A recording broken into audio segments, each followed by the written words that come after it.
Constitucionalmente Hablando, el video podcast del Centro de Estudios y Difusión del Derecho Constitucional, un espacio de reflexión e intercambio de ideas sobre la jurisprudencia, los derechos humanos y la consolidación de la cultura constitucional en el Ecuador. En el episodio anterior, hablamos sobre el reconocimiento de los derechos humanos y su constitucionalización con Juan Antonio Cruz Parcero. En este nuevo episodio conversaremos con Geraldina Guerra Garcés, quien es licenciada en Comunicación Social, Migración y Desarrollo por la Facultad Latinoamericana de Ciencias Sociales, Flaxo. Bienvenidas y bienvenidos. Bueno, buenos días, Geraldine. Primero queremos agradecerte de parte de la Corte Constitucional y del SEDEC por haber aceptado la invitación a participar en este espacio. La Corte declaró al año 2024 como el año de la igualdad en todas sus dimensiones. Y en virtud de esa declaratoria, pues estamos haciendo estos espacios de podcast con activistas reconocidas en temas de igualdad. Y por eso para nosotros es muy grato tenerte aquí en este espacio. Yo quiero empezar este podcast preguntándote algo que todo el mundo quisiera saber, y es cómo empezaste tu activismo en los derechos de las mujeres. Bueno, muchas gracias por la invitación, ¿no? Siempre un honor estar en espacios como la Corte Constitucional, que digamos que de alguna manera es un referente, ¿no? En cuanto a la normativa y cuando hablamos de igualdad, la Corte Constitucional es el referente, ¿no? Así que a mí estar aquí como activista es un honor, ¿no? Y empezar a multiplicar las voces para entender qué es esto de ser activista en favor de los derechos humanos de las mujeres, niñas y adolescentes, qué es esto del activismo en favor de la igualdad de género, en alzar la voz para erradicar las brechas de género, las brechas de desigualdad que hacen que este país no sea democrático, que no sea igualitario, ¿no? Así que este activismo va desde este compromiso, empiezo de esa manera para decir que es desde un compromiso de vida, de una apuesta, de tener esperanza de que se puede vivir bien, y vivir bien es vivir sin violencia, básicamente vivir sin violencia y vivir en condiciones de dignidad. Creo que eso como activista es lo que me mueve, saber que podemos tener comunidades, sociedades, países, familias libres de violencia y que podemos estar bien, en bienestar, ¿no? Ok, qué bonitas estas palabras, ¿no? Como este mensaje que nos dejas de creer que podemos formar o tener sociedades libres de violencia, ¿no? Y dejar esto también a las futuras generaciones. ¿Tú cómo has visto desde tu experiencia, tu conocimiento también y tu activismo el avance de los derechos de las mujeres en Ecuador? ¿Cómo consideras que ha sido este avance? No solamente hablando de Ecuador, sino hablando del mundo en general, ha habido un avance significativo, ¿no? Mi abuela no usaba pantalón, no digamos, mi abuela no se podía divorciar, mi abuela vivió 100 años, mi abuela nació en el 1912, entonces cada vez que me preguntan esto pienso en ella, digo, bueno, mi abuela apenas pudo votar, pero después ella se tuvo que casar porque no se quería casar, pero no era bien visto que una mujer de más de 25 años no se case. Entonces creo que eso es un avance, creo que haber logrado el voto, que las mujeres podamos acceder a educaciones en todos los niveles, también es un logro, eso no se puede negar, ¿no? Que tengamos además, digamos, creo que Ecuador lo que tiene es una normativa que defiende la dignidad, y defender la dignidad es defender la igualdad. De hecho, como Corte Constitucional ustedes deben saber, pero el prefacio de la Constitución ecuatoriana como yo digo, es una elegía a la dignidad, es lo que quisiéramos vivir. Solo el prefacio, que son 6 páginas, me parece, en donde nos muestra cómo una sociedad o cómo un Estado tiene que generar todas las acciones y todo lo que sea necesario para lograr condiciones dignas de vida. Y las condiciones dignas de vida tienen que ver con el bienestar, con el bien vivir, con la buena vida, con la vida buena, con el summa causa, como ustedes quieran llamarlo, ¿no? Entonces creo que sí ha habido un avance muy fuerte en cuanto a normativa, en cuanto a espacios.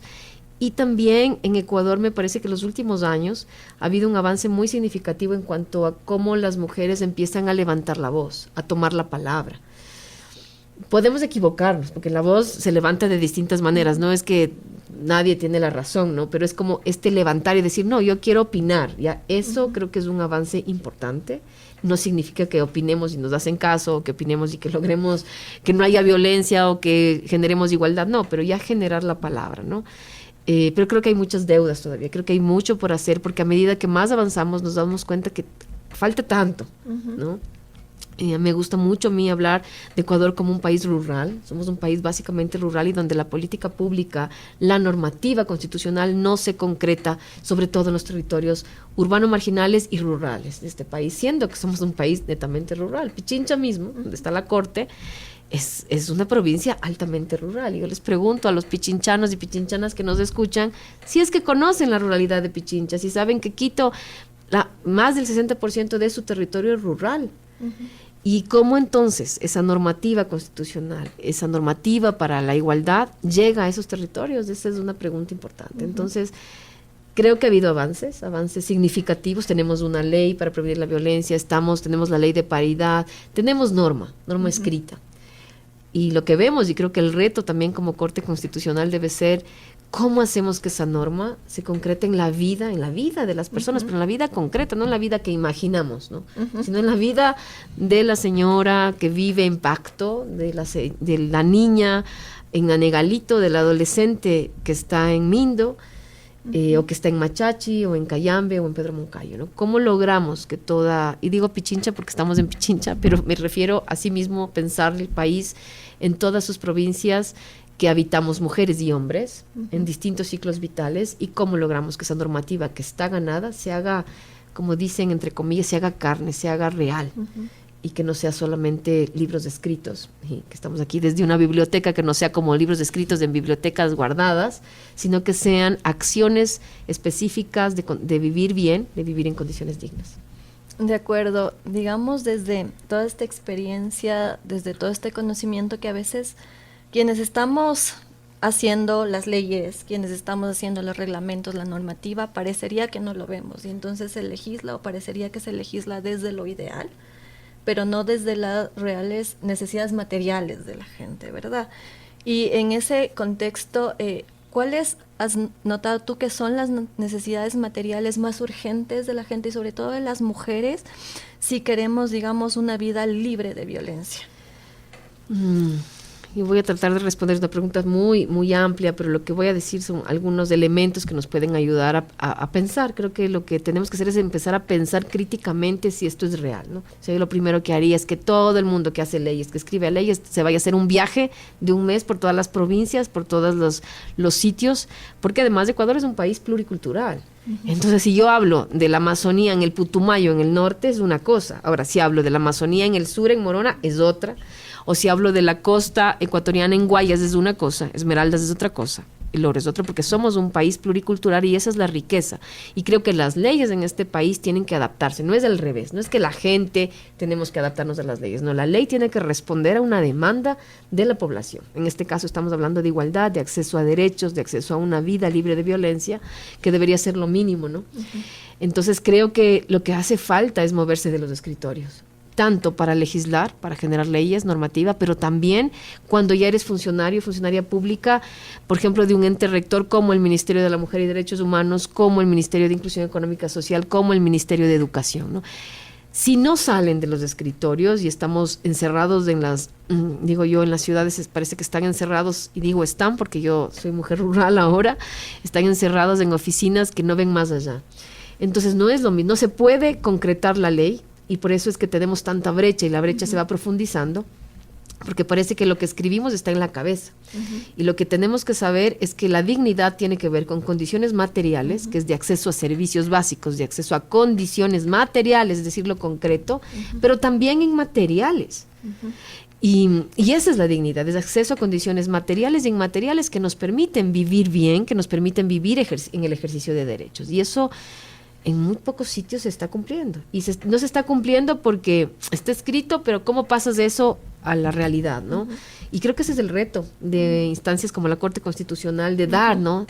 De dar esa mirada más de practicidad, más de cuidado de la vida, como llamamos, ¿no es cierto? De cómo estamos cuidando la vida en los distintos territorios. En las ciudades pasa lo mismo, entonces no es lo mismo si yo hablo de Quito que si hablo de Cuenca, entonces cómo se construyen los territorios, Por eso desde el activismo nosotros hablamos mucho de este reconocimiento de los distintos territorios donde habitamos y de cómo la norma se tiene que adaptar a esos distintos territorios. Una cosa es que si tengo transporte fluvial, si no hay transporte, bueno, hay caminos, si tengo exceso de transporte, si tengo masividad del transporte como en ciudades como Quito o Guayaquil, donde en cambio tenemos un problema de masividad, ¿cómo haces que esos espacios también, esos territorios de los transportes públicos también sean espacios de igualdad, de ejercicio de derechos? Todo eso tiene que ver cuando hablamos de igualdad, cuando hablamos de derechos, de practicidad, de concretar la norma en la vida, hablamos de eso, hablamos del día a día, de cuando usted que nos está escuchando se despierta, ¿no? ¿Cómo está ejerciendo esos derechos? ¿Está ejerciendo esos derechos o no? ¿O estamos convirtiéndonos en autómatas, en máquinas que solamente vamos, nos levantamos, vamos al trabajo, salimos? ¿Y dónde está la construcción de una vida mejor, de una familia mejor para nosotras, de unas relaciones de pareja mejores, sin violencia, de unos barrios? Pero ni siquiera nos hablamos en los barrios, ¿no? En las ciudades cada vez nos fragmentamos cada vez más en espacios reducidos, en cuartos, y nos encerramos. Y es lograr que los vínculos se multipliquen. No, hagamos vínculos, conozcámonos, sí, que pasa en Quito, pero también que sepan qué pasa en Nanegal, y qué pasa en Xuxufindi, y qué pasa también en Taisha, en Morona, ¿no? O en Puerto Viejo, adentro, ¿no? Que sepamos, que podamos saber todos y todas cómo es este país y cómo desde este país vamos a construir una mejor sociedad, una mejor forma de vivir, de habitar los distintos territorios que empiezan por nuestro cuerpo, que es nuestro primer territorio, tanto para hombres, para mujeres, y entender que este territorio tiene que también cuidarse y que tenemos que cuidarlo y nombrarlo, y esto todavía es un tabú. Mira, una cosa que parece que ya está saturada, nombrar las partes de nuestro cuerpo, nombrar cómo queremos que nos toquen, qué queremos hacer con el cuerpo, eso últimamente se ha vuelto como algo que está lejísimos, y yo cuando me preguntan esto digo, bueno, pero si no podemos ni nombrar nuestro cuerpo, ¿cómo podemos hablar de territorios mejores, de sociedades mejores, de que queremos estar bien? Y eso aplica para todo, el territorio del espacio laboral, el territorio del espacio educativo, del de salud, del comunitario, cómo construimos esos espacios como personas conscientes, pensantes, que queremos estar bien. Yo si les preguntara a quienes nos escuchan, ¿cómo queremos vivir? ¿Queremos vivir mal o queremos vivir bien? Bueno, ¿qué estamos haciendo para eso? Gracias, Geraldine. Me quedo con esta frase que tú dices, hay que salir de los escritorios, hay que ir donde está la gente y conocer realmente cuáles son sus necesidades materiales e inmateriales. Cambiando un poco, digamos, de este tema, quisiera también preguntarte algo, y sabemos que tú has sido y eres parte de Fundación Aldea y también de la Red Nacional de Casas de Acogida, ¿no? De acuerdo con algunas cifras que han salido desde Fundación Aldea, tenemos que en el año 2023 hubo 321 muertes violentas por razones de género en Ecuador, ¿no? Y de acuerdo con tu conocimiento, esta cifra desde que se tipificó el femicidio en Ecuador en el 2014, ¿ha ido en aumento o se ha visto, digamos, disminuida? ¿Y a qué crees que se deben estos factores, que puede ser de aumento o disminución? Bueno, como sociedad civil, desde el año 2017 registramos y mapeamos los femicidios, que son más o menos 2 años y medio en que se tipificó el femicidio, en el 2014 a mediados de año más o menos. Y en el 2017 ocurrió algo que fue que nos despertó para hacer este registro, y es que ya a marzo había más de 50 femicidios, y eso era muchísimo, ¿no? Era como decir, ¿qué está pasando?, ¿no? Entonces, por eso empezamos con esta herramienta del mapeo de femicidios, para visibilizar de mejor manera lo que ocurre, para acercarnos a los territorios y decir, bueno, yo vivo en Cotopaxi han habido tantos, o yo vivo en Pichincha, y aquí viven mis hijas, y aquí vive mi hermana y mi mamá. ¿Qué está pasando, no? Como para hacer un llamado, porque nos parecía que no había suficiente sensibilización o conciencia de que la violencia es una pandemia que nos mata, ¿no? Y es un problema de todos y todas, no es un problema solo de las instancias estatales o solo de las instancias judiciales o solo de las de protección. No, es un problema también de nosotros y nosotras como ciudadanos y ciudadanas. Entonces hay un análisis de los femicidios en que fue incrementándose en el 2017, luego más o menos como no fue subiendo. El 2017 había sido el año con más femicidios, en donde hubo más o menos 159 a lo largo del año, para que ustedes vayan calculando cómo fue incrementando. Y luego cambió el panorama desde el año 2020, desde la pandemia.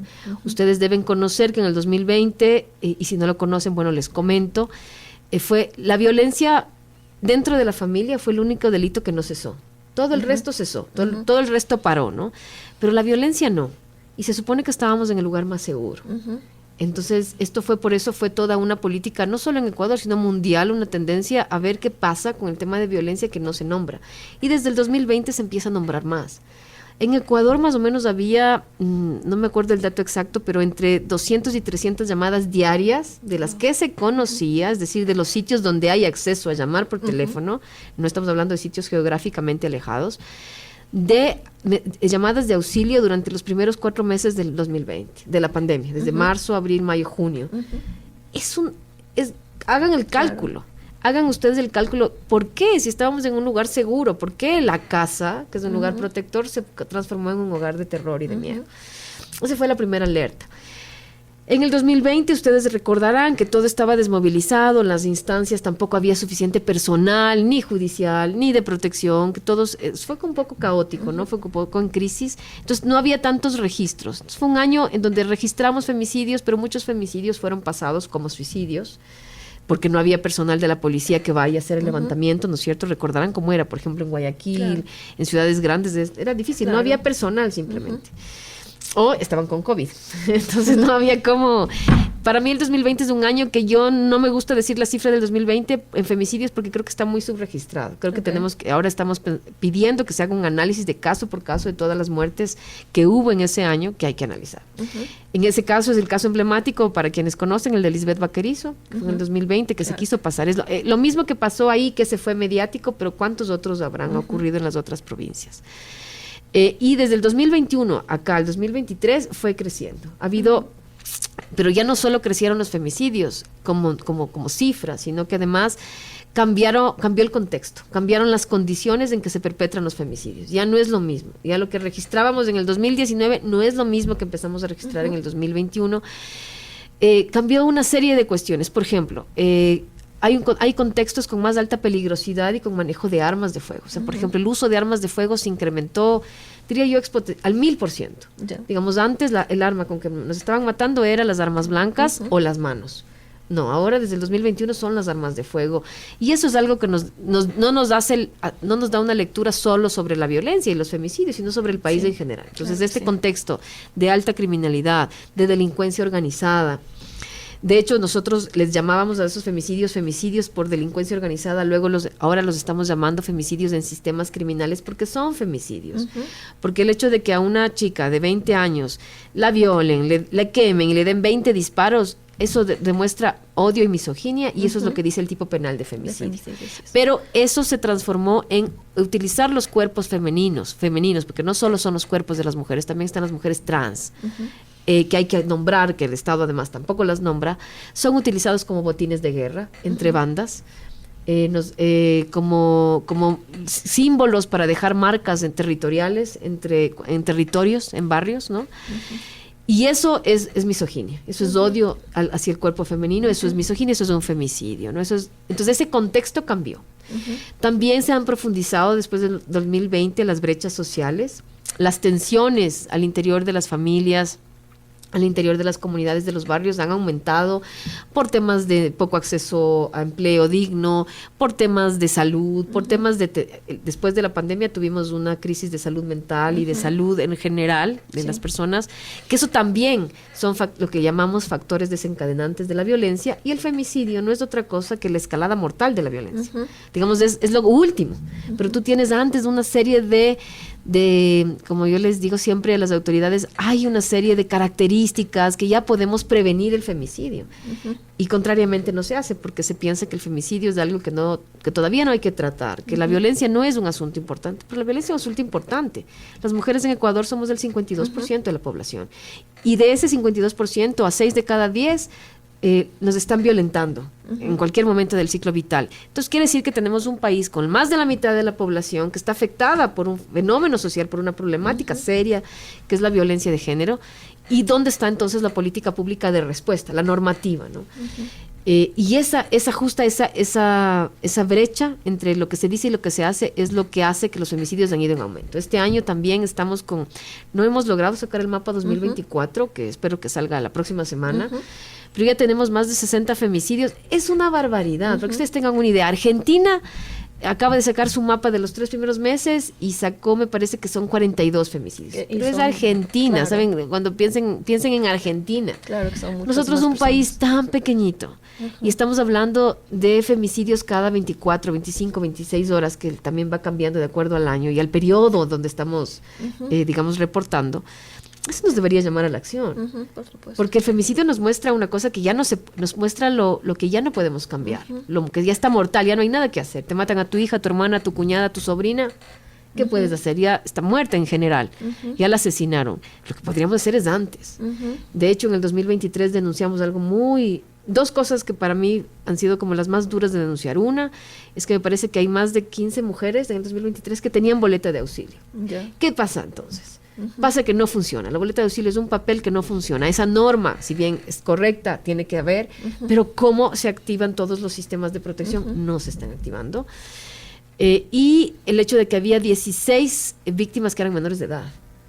Y eso también nos debería llamar la atención. Se está, digamos, el rango de edad, de hecho, antes de la pandemia, si tú quieres, eran no tan jóvenes. Después de la pandemia, cada vez son más jóvenes las víctimas. Y eso también nos alerta, ¿no? Claro, entonces son esas distintas condiciones desde el Estado y son las instancias gubernamentales que tienen que mirar qué está pasando. Hay nuevas condiciones, no es lo mismo. Tenemos que adaptar esa normativa, esa política pública a esta nueva realidad.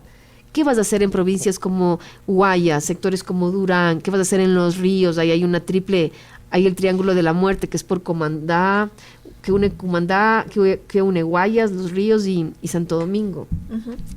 ¿Cómo vas a materializar una política de prevención de la violencia, de prevención de femicidios en esas provincias? Que no es lo mismo que hacerlo en Quito, o que vas a hacerlo en Lago Agrio, o si vas al Tena. Esa mirada y ese trabajo lo tiene que hacer el Estado, no sociedad civil. Eso le decimos al Estado. Las autoridades, claro, sí, ministros, asesores, ministras, directores, subsecretarios, tendrían que ir a hacer esa lectura y hacer el análisis de qué pasa. ¿Por qué cuando hay una crisis carcelaria, matanzas en las cárceles de los hombres, aumentan los femicidios? Eso es algo que nosotros no hemos logrado investigar, pero sabemos que eso pasa. Las cifras muestran, ¿no? Hay crisis, hay matanzas en las cárceles, suben los femicidios. De pronto esa semana se están matando un montón de mujeres. ¿Por qué? Porque pueden ser novias, pueden ser esposas, hijas, madres de los líderes de las bandas que están en las cárceles y mandan a matar como venganza. ¿Qué pasa ahí? Los cuerpos femeninos, los cuerpos de las mujeres están pensados como cuerpos de despojo, desechables, que se pueden matar y tirar. Y entonces eso es misoginia. Y eso es lo que dice el tipo penal. El odio contra el cuerpo femenino es el femicidio. Esos análisis y esas apuestas lo tiene que hacer el sistema judicial, el sistema de justicia, el sistema legislativo. Lo tenemos que hacer como Corte Constitucional para mirar que hay otras condiciones y otros contextos en donde se configuran los femicidios, en cómo se está configurando la violencia, y no quedarnos en los escritorios, pues porque entonces no estamos respondiendo. Y ahí, cuando no respondemos, cuando el Estado no responde a la realidad, es cuando se profundizan las problemáticas sociales. Entonces la violencia se agudiza, las brechas sociales se agudizan, los conflictos se agudizan, las enfermedades, todo es como un espiral, es en cadena, ¿no? Siempre cuando hablo de esto digo, imaginen un tsunami, es como un tsunami, es en cadena, no puedes parar. Por eso, para parar tienes que empezar a hacer cosas, ¿no? Por ejemplo, si estuviéramos en la costa, diríamos, sembremos los manglares, pues, para que no venga el tsunami. Reforestemos, ¿no es cierto? ¿Qué vamos a hacer para prevenir la violencia? Pero no es solo qué vamos a hacer en la cabeza. Sí, está escrito bonito la ley, eso no nos sirve para nada. Nos sirve la acción. Que una víctima de violencia, que una niña de 12 años de Nanegalito, explotada sexualmente por 12 agresores, tenga la respuesta de un sistema de protección integral. Eso no se da. Entonces está 9 meses esperando que haya una respuesta. No hay ni casas de acogida para menores víctimas de abuso sexual. ¿Qué hace el Estado? Claro, el juez o jueza que le corresponde le vuelve a mandar a la misma familia donde le estaban explotando. ¿Cómo respondemos frente a eso? Ese mensaje de impunidad, lo que nos pasa a las mujeres y a las niñas, ese mensaje es el que tiene que cambiar. Tiene que haber un mensaje contundente de sanción, tanto a los agresores, pero también a aquellos funcionarios, a aquellos legisladores que no cumplen lo que tienen que cumplir. Yo digo, a ver, ¿por qué un fiscal no acusa de femicidio cuando es femicidio, si tiene un protocolo nacional? ¿Y quién está vigilando al fiscal? ¿Por qué un psicólogo de un DECE, de un colegio, está identificando que hay violencia en la casa, que la niña, que algo pasa, se queda callada y lo único que hace es mandar un informe que no sirve para nada, y la niña luego entonces es abusada sexualmente, enfrente de todo el mundo. ¿Qué pasa con el MIES? ¿Qué está haciendo salud cuando llega una niña de 14 años violada y no da parte? O da parte, hace un papelito, firma y manda, por quipus, o no sé cómo es que se llama este sistema, pero eso es, ya mandé el quipus. ¿Y eso de qué sirve? ¿Quién acompañó a la niña? ¿Dónde estaban los equipos que fueron a ver a la familia, que se aseguraron que esa niña no vuelva a ser víctima de violencia? ¿Dónde está la señora? Hay casos emblemáticos, aquí nomás en el noroccidente, una chica casi le sacan el ojo en una brutal agresión de su pareja. Llega al centro de salud y le pone violencia leve y le pone descanso leve para no ir al juicio, porque tiene que hacer un informe y pasar a testimoniar. Y esa chica le tiene que ver, entonces no puede haber denuncia, porque con violencia leve no vas a ganar ninguna denuncia, a pesar de que casi pierde el ojo. Eso es lo concreto, esa manera de lo concreto. ¿Quién está vigilando a ese médico que por qué hace un informe leve si estuvo 6 meses en reposo? ¿Y quién está sancionando? Esa ineficacia es un mensaje permanente de impunidad y de naturalización de la violencia. Y eso nos atraviesa a todos y todas en los espacios, tanto en nuestras casas, en nuestros lugares de trabajo. No hablamos, nos quedamos calladas. Entonces, cada vez que callamos, la violencia es como, yo digo siempre, es como un monstruo, es como un tsunami que tiene más y más, le damos más olas al tsunami, más fuerza. Y eso es lo que hay que cambiar. Sí, parecería, digamos, bueno, quienes hemos estado también trabajando en estos espacios, sabemos que nos enfrentamos en la mayoría del tiempo a sistemas que son absolutamente deshumanizados, ¿no? Y que son carentes justamente como no solo del conocimiento técnico propiamente, sino también de esta otra parte que es justamente acompañar víctimas, acompañar familiares. Y este tema del acompañamiento y el cuidado creo que es absolutamente necesario actualmente, ¿no? Y creo que sí debería haber como una política pública de lo que es el cuidado, desde todas estas aristas, ¿no? Entonces yo me quedo con ese mensaje. Para ir concluyendo con este podcast, quisiera preguntarte, ¿qué esperan las mujeres víctimas de violencia, las familiares de mujeres víctimas de violencia, de mujeres desaparecidas, de personas que se encuentran privadas de la libertad, porque también las mujeres se han hecho cargo, digamos, de estos familiares que están privados de la libertad para darles alimentación, para cubrir con esas necesidades básicas y materiales a las que el Estado parece que no llegan? ¿Qué esperan todas estas personas y especialmente las mujeres de los sistemas de administración de justicia, pero también de la Corte Constitucional? Digamos, el llamado es una pregunta difícil porque cada caso depende. Yo te diría, esa respuesta dependerá de cada caso y habría que preguntar a cada familia, ¿no? Yo puedo dar un panorama general, pero en realidad cada familia espera o quiere distintas cosas. Algunas familias víctimas de femicidio quieren el acceso a justicia, ese digamos es como el más general, y que haya sanción cuando la justicia no es inoperante.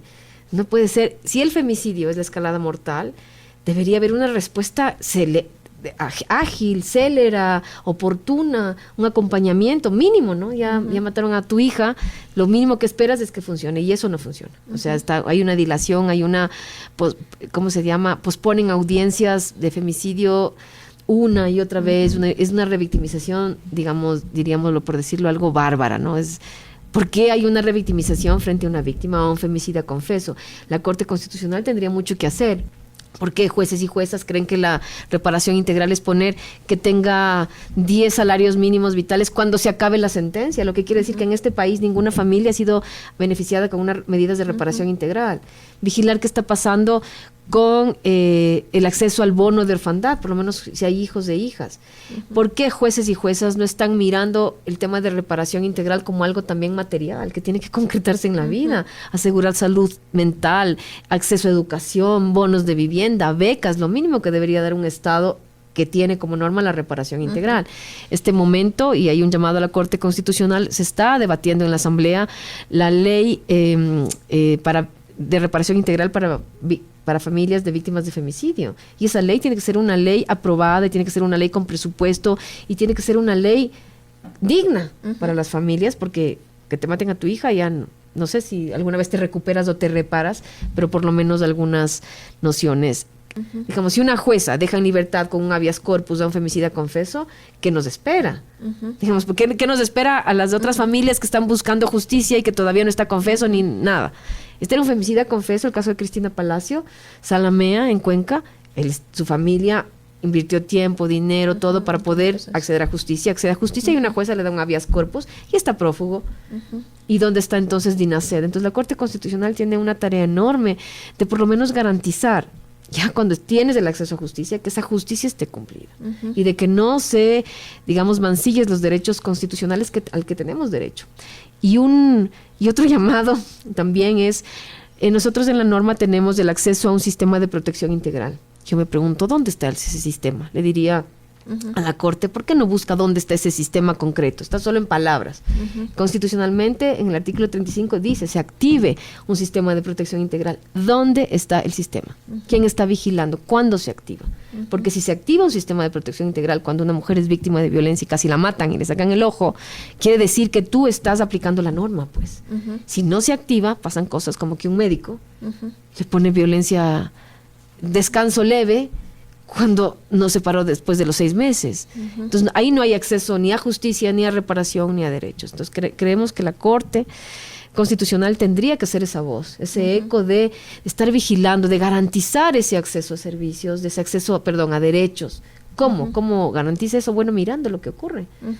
Y creo que el femicidio nos muestra la cara más dura y la cara más fea, ¿no es cierto?, de la justicia. No hay justicia, no hay una justicia reparadora. Si no, pregunten a las madres de víctimas de femicidio, pues, ¿cómo es esa justicia? Aun cuando tienes sentencia, no tienes que pasar además por las 4 instancias. Es un calvario. Si ahí no funciona, ahora ustedes imaginen en una violación, en un abuso sexual, en una violencia intrafamiliar, en una violencia física, psicológica, patrimonial. Sí, cuando hay un femicidio, que digamos es un delito innegable, ¿quién va a negar? Está muerta, no hay cómo negar el delito. Hay estas omisiones, yo digo, imaginémonos, y que la Corte se imagine qué pasa con lo otro. Y repito, y quiero acabar con esto, las mujeres somos del 52% en este país. Por lo tanto, todas las instancias y la Corte Constitucional debería ver cómo va a apoyar y garantizar el acceso a derechos para todas las mujeres, niñas y adolescentes en todos los territorios, todos los días. Muchas gracias, Geraldine. Sí, creo que hay un reto enorme, una deuda enorme también por parte del sistema de administración de justicia en todo lo que significa el acceso por parte de las mujeres víctimas de violencia y de sus familiares, justamente como a tener una reparación que les permita soltar y avanzar también, ¿no? Algo que me parece que es tan importante cuando se pasa estos procesos que lo sufre el cuerpo, la mente, el corazón, el alma, ¿no? Entonces me parece muy valioso esto que acabas de decir. Creo que como Corte también tenemos como este reto gigante de que en aquellos casos en donde se pueda verificar en los procesos que nos llegan de vulneraciones de derechos, digamos, a través de las actuaciones o distintas actuaciones judiciales, saber cómo otorgar una reparación que sea digna a esas personas, cómo cumplir con este papel de no impunidad, y no impunidad tanto para agresores como para estos funcionarios y funcionarias que muchas veces con sus omisiones producen que el calvario de estas familias sea mayor, ¿no? Entonces, gracias, Geraldine, por estar en este espacio, gracias por haber aceptado nuestra invitación. Esperamos contar contigo en otros espacios de la Corte, y desde ya pues te hacemos una invitación para que nos acompañes y nos estés vigilando también, porque para nosotros, digamos, la Corte es su casa. Y todas las voces son bienvenidas y las agradecemos. Muchas gracias. Muchas gracias a ustedes, y bueno, eso, la violencia solo perdura en el silencio, y ojalá podamos juntar esfuerzos.